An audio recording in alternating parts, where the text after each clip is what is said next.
In Boston, 1950, one of the city's largest banks, the Brink's Bank, stood in the middle of a quiet neighborhood. The bank was famous for housing massive vaults that stored deposits from major corporations. A gang of professional criminals began to gather in the dark corners of the city. Their plans were meticulous.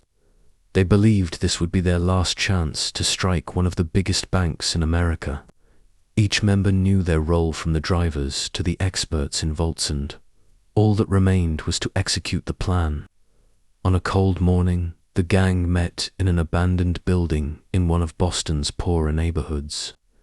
The rooms were filled with tension and anticipation, as if every member of the gang knew this would be the moment that changed everything.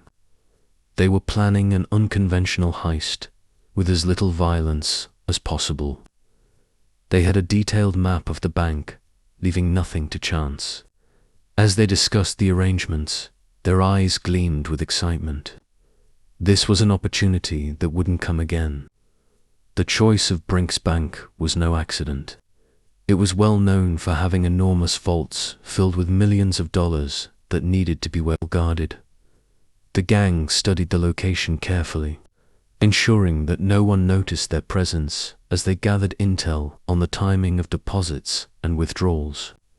They knew the bank was flush with money on weekends when the new cash was stored in the vaults in preparation for the coming week.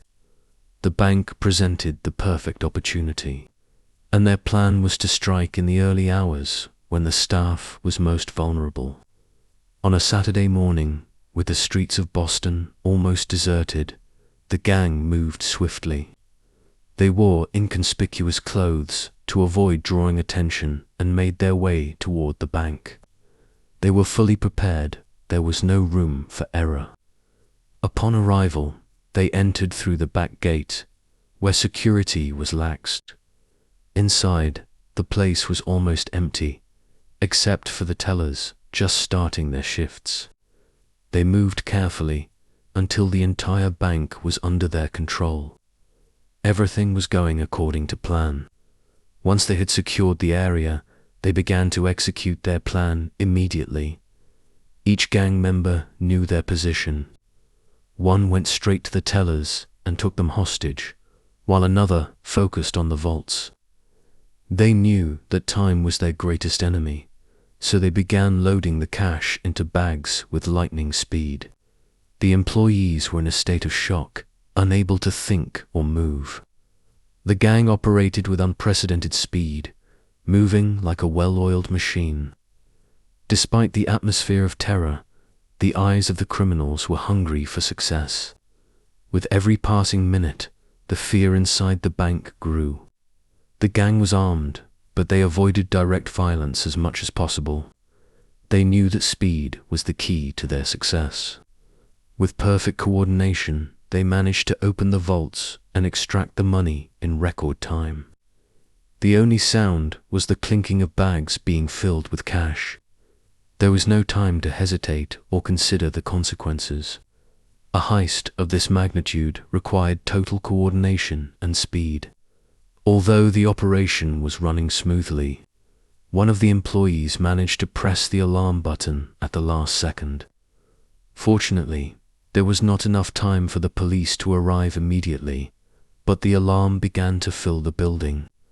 The gang was aware of this, and they had already planned the best way to escape quickly. However, as the police received the alert, they began to rush to the bank. The gang was in a race against time. In those tense moments, the gang had already finished loading the money into cars hidden around the city. Everything was ready. The bags filled with cash were carefully packed, and the gang members swiftly moved to their vehicles. The cars were equipped with fake plates and radios to track police movements. The gang knew that once the police began their search, they had to be long gone. Every second counted. In no time, the gang had already escaped the scene. They drove through side roads, avoiding main intersections. They left no clear trace behind. Every move was calculated precisely. The security barriers had been neutralized. but the police had already begun to pursue them. The gang had breached the security network, but it wasn't over yet. They knew that the escape phase was the most dangerous part.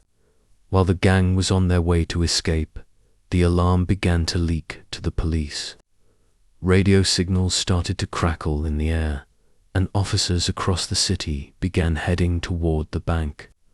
But the gang had already started executing their escape plan. By the time they knew the alarm had been triggered, it was too late for the police. They had left the bank long ago, driving their modified vehicles. The Boston Police Department received the report and began mobilizing. The operation was highly complicated, as the police had no idea when or where the gang would show up. The search spanned the entire city, and police cars were deployed at the entrances and exits in an attempt to close off any possible routes the criminals might take. But the gang had disappeared into the crowds. Time was against them, and the police were only one step away from discovering their whereabouts.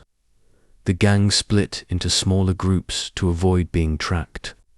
They moved through back alleys and tunnels, changing vehicles several times. But they didn't know that the police had already begun tracking them with unconventional cars. The chase continued for hours, with the police getting closer. The gang moved quickly, but cameras and radar systems were scrutinizing every step. Despite the ongoing pursuit, the thieves vanished from sight. However, this didn't mean they had escaped forever. The police analyzed the evidence found in the bank and managed to trace some of the getaway vehicles. They were at a crossroads, on the verge of discovering the gang's identities. But the escape had been successful for now.